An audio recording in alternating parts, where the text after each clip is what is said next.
गुजरातच्या भव्य गिरनार पर्वतांमध्ये वसलेले श्रद्धा आणि आत्मशोधाचे तीर्थस्थान गिरनार परिक्रमा 1 ते 5 नोव्हेंबर या कालावधीत होणार आहे.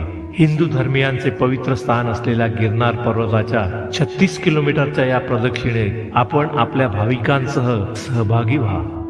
दरवर्षी तसेच दर पौर्णिमेला गिरनार परिक्रमा करणारे अनेक भाविक आहेत. मात्र कार्तिकी एकादशी ते त्रिपुरारी पौर्णिमेचा कालावधी गिरनार परिक्रमेसाठी विशेष मानला जातो. कारण या 5 दिवसातच वन विभागातर्फे गिरनारच्या जंगलात प्रवेश दिला जातो.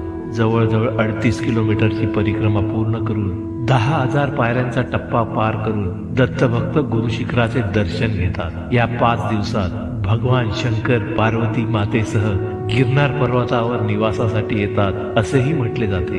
गिरनार हा हिमालयाचा पुत्र व माता पार्वतीचा भाऊ. माता पार्वती आणि शिव यांचा विवाह सोहळा 2000 वर्षापूर्वी हिमालयात झाला.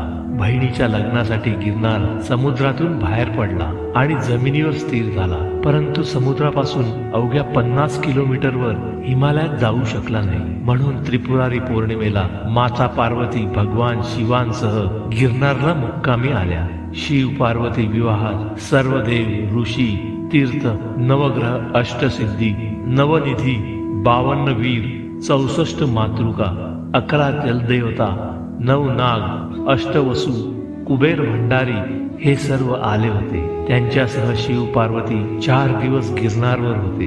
त्या काळात सर्व देवतांनी गिरनारच्या जंगलात मुक्काम केला होता. आजही कार्तिक एकादशी ते कार्तिक पौर्णिमा या दिवसात सर्व देवता गिरनारच्या परिक्रमा मार्गात मुक्कामी असतात. परिक्रमेच्या 5 दिवसात कमीत कमी 1 रात्र मुक्काम करावा, म्हणजे या देवतांचे सानिध्य व आशीर्वाद मिळतात. ही परिक्रमा केल्याने आपल्या हातून कळत नकळत घडलेल्या अनेक पापांची मुक्ती मिळते. त्यामुळे प्रचंड संख्येने भक्त मंडळी ही परिक्रमा करतात. गिरनारच्या भोवती पूर्ण जंगल आहे. या परिसरात वाघ, सिंहाचा वावर जास्त असतो.